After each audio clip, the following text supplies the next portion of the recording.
大家好，我是小易。今天我们来做港式肠仔包。在香甜绵软的面包里添加了小小的香肠，一下子就受到孩子们的青睐。一起来看看这款面包吧。把已经醒发好的面团倒到案板上，用手掌拍打，压平面团，排出空气。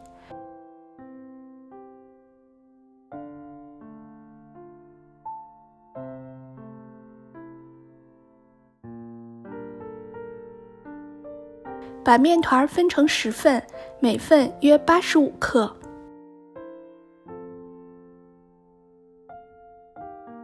准备10根香肠，每根长约5英寸。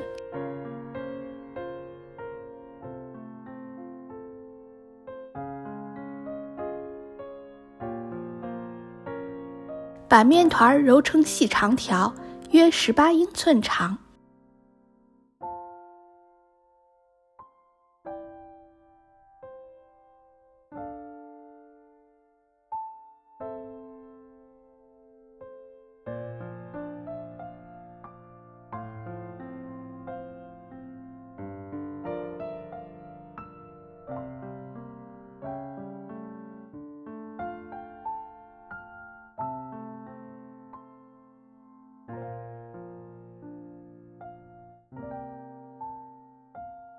用保鲜膜盖住，醒发45到60分钟。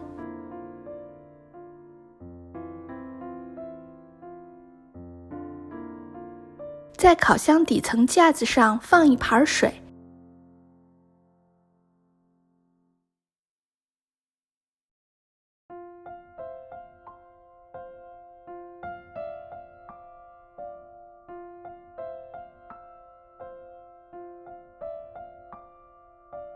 准备刷面包用的蛋液，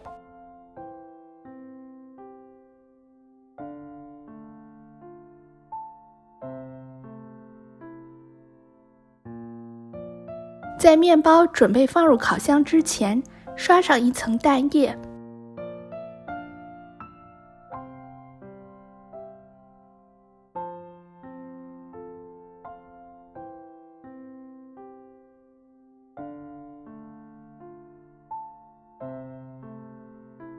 肠仔包做好了，是不是特别简单？感兴趣的朋友不妨试一试吧。谢谢您的收看，我是小易，咱们下集再见。